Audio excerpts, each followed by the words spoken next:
Part 71 of the Bible explained in details. Ating lahat dito sa Pilipinas ay araw,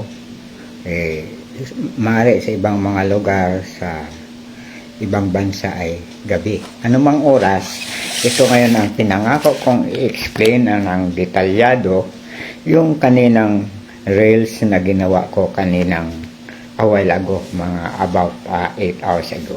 Smallest seeds of all the seeds, but when it grows up, it is larger than any herb and becomes a tree, so that the birds of the air come and dwell in its branches. Birds of the air, ang ibig sabihin ay yung mga Elohim o yung mga ating creator na pumupunta-punta dito sa atin para mag-observe kung ano na ang progreso ng kanilang ginawa.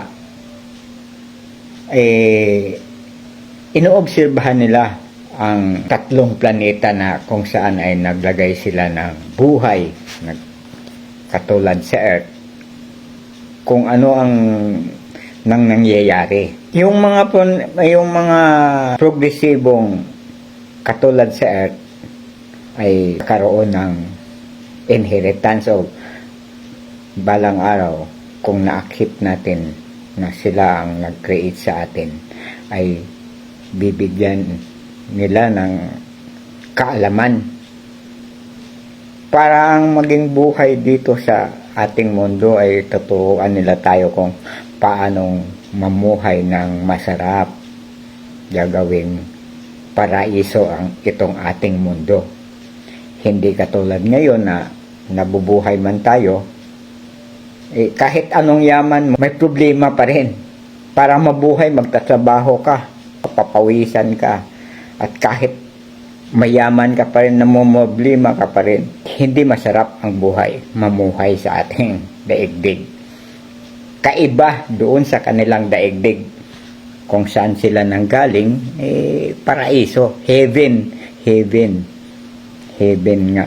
Sa heaven walang kalungkutan, walang paghihirap, lahat ay puro kasiyahan at kaligayahan. So yung the birds of the air, paminsan-minsan nag-o-observe yan, pumupunta dito sa atin. O kung hindi man pumunta, nag-i-observe sa malayo. Marami silang paraan para obserbahan nila tayo. Kasi napaka-advance ang kanilang technology. Kung sa atin, inaakala natin yung advance, ang ating teknolohiya, ito ay parang infant lamang sa kanila. Kung tayo ay nakakarating sa buwan, sila ay nakakarating na sa iba't ibang galaxy. Yan, ganyan kalayo ang advancement. Kaya nga, marami tayong ginagawa ng Diyos o ng ating Creator na hindi pa rin natin maintindihan, ay sinasabi na lang natin miracle. Miracle ang tawag. The kingdom of heaven is like leaven which a woman took and buried in 3 measures of flour until of it was leavened. Matthew chapter 13 verse 33. Ano ba yung leaven? Yung leaven, ang ibig sabihin yan kung baga sa fertilizer yung nagpapataba o yun, ang tatlong ito ang referring to the three planets na nagkaroon na ginawa ng creation ng ang ating Elohim o Diyos, ay naghihintay o nag-observe kung sino ba talaga ang puprogreso, at malamang Earth yun. Kasi progress, ibig sabihin progress sa siyensya, sa teknolohiya, patungo ng katulad nilang kaalaman.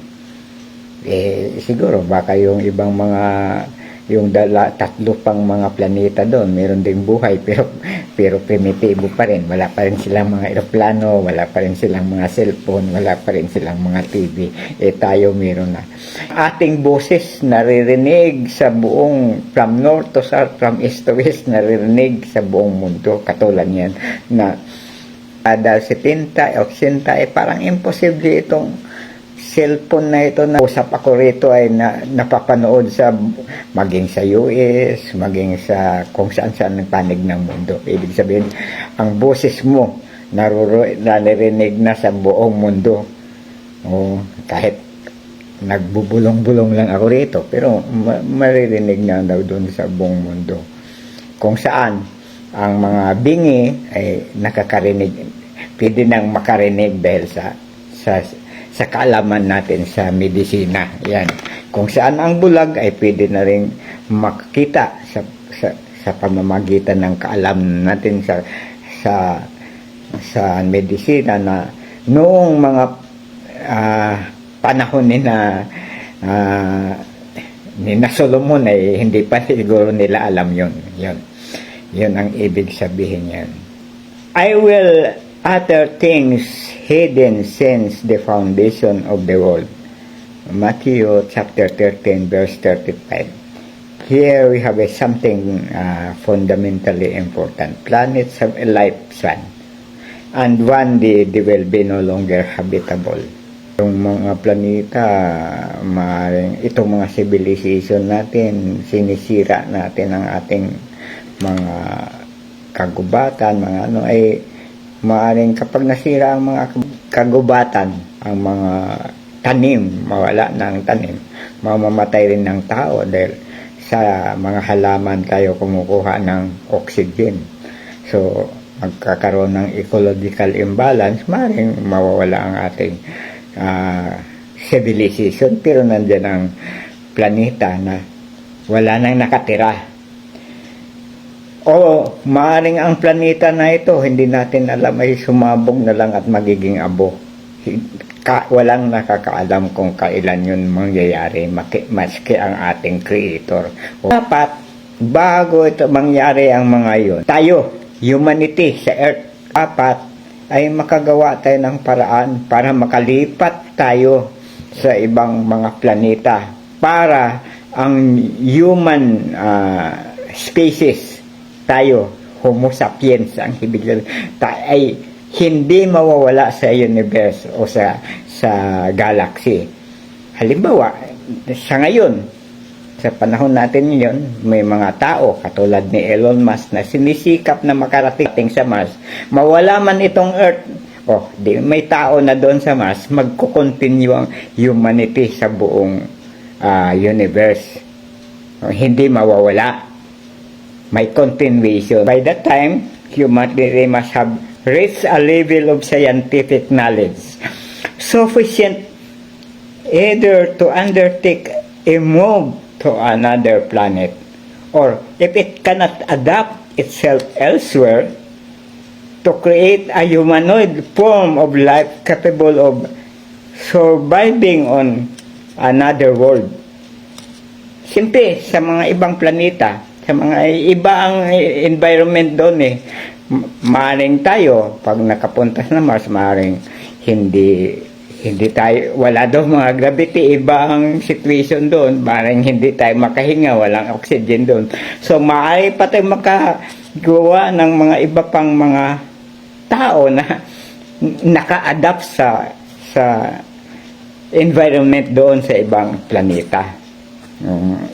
O maaring ibahin ang hitsura, ibang hitsura para ibang composition ng mga kanilang hinga para mabuhay sila doon. Maaring hindi na oxygen ang hinihinga, maaring carbon dioxide na bumaliktad na. Kailangan magawa natin yun. If the environment cannot be adapted to suit people, then people must be created who are compatible with the new environment. For example, before humanity becomes extinct, yung wala na, you would have to create another race of people capable of living in a totally different atmosphere who would inherit your knowledge. Your knowledge before you disappear. Bago man lang ako mawala, sana itong katalinuhan ko ay ma-inherit ng ibang mga tao. Hindi naman ako matalino. Kunyari lang. O kung ano man ang aking mga abilidad ay ma-inherit, siyempre na-inherit na nga siguro ng aking mga anak yon. So that this inheritance should not be lost, para hindi mawawala. May continuity. The Creator spoke life on free work. Yung Creator natin o ang Diyos nag-create ng mga tao sa tatlong mundo, and only the best one will be entitled to the inheritance. Isa lang ang magkaroon ng pamana. I will utter things hidden since the foundation of the world. Matthew chapter 13 verse 35. Yan ang ibig sabihin, kailangan mag-progress tayo, marating natin, ma-explore natin ang kalawakan ng ating, maski man lang dito sa ating solar system. Ang ating solar system ay may siyam na planeta. Sa ngayon, ang taong gumagawa niyan sa ngayon, halos lahat, pero sa ngayon nangunguna si Elon Musk. Kasi si Elon Musk gusto niya magkaroon ng civilization doon sa Mars. Dinidevelop niya sa mamagitan ng kanyang kumpanyang tawag SpaceX. Ayan, maaaring dito nga magtatayo yan sabi sa mga balibalita, magkaroon ng investment dito si Elon Musk sa ating bansa. Nilipat niya nagkakaroon na siya rito yung Tesla, inaugurate na nga ni Marcos. At balita ay nag-donate na nga si Elon Musk ng $10 billion para ipamili ng ating depensa. Feeling ng China invade tayo, kaya kailangan may depensa ang Pilipinas. Hindi naman loko-loko si Elon Musk mag-invest para siyempre pag in-invade tayo ng China, kasali ang kanyang investment. So nagbigay siya ng $10 billion pambili ng mga missile at jet plane panlaban sa China. Magpalipad man ng China ng mga missile, may interceptor na tayo. Di ba? Yun ang kasi sa ni Elon Musk, sa negosyante yun, parang maganda sa Pilipinas. Totoo, ang Pilipinas nasa sentro ng mundo, di ba? So, if you are in the Philippines, you can go to west easily. At the same time, you can go to the east also. North and south. Nasa gitna ka So, convenience ang tawag doon. Punta na ang usapan sa iba, itong dapat spirituality. Pero kasi dahil sa literal ang ating pagka-interpret sa Biblia ay napunta tuloy sa politics. Hindi natin maiiwasan yan. Hindi natin maiiwasan.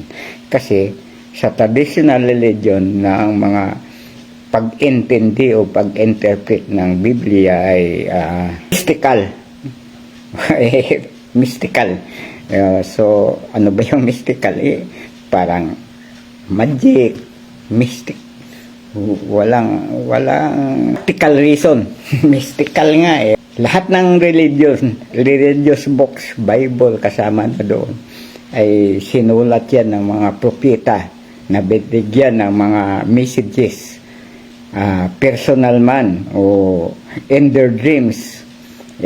Ipinasulat itong mga libro na to para magsilbing history. Dahil sa noong panahong idikta ang mga messages ay primitibo pa ang mga tao, wala pang scientific progress, ay ginawa nilang parang proverbs, para maayon doon sa pang-intindi nung panahon na yon. Balang araw, katulad na ngayon, na naad na ng konti ang ating sinsya at teknolohiya, naintindihan na natin kung bakit lumilipad ang mga eroplano, kung bakit ang bakal na barko ay lumulutang, samantalang noong araw ay parang imposibleng lumutang ang bakal sa mga primitive people, o kundi lumipad ang kahoy o bakal na sa air na katulad ng ibon. Ngayon ay nagagawa na. Pag binasa na natin ngayon ang Biblia, ay ma-interpret na natin scientifically katulad ng ginagawa ko. Maraming salamat po, at hanggang dito na lamang. Magkita-kita na naman tayo sa isang linggo. Kung sana ay palarin na laging ang ating katawan ay laging malusog at malakas. Bye-bye. Have a nice weekend. Please subscribe to my YouTube channel, Stories of Uncle Paeng. Comment, like, and share. Thank you for watching.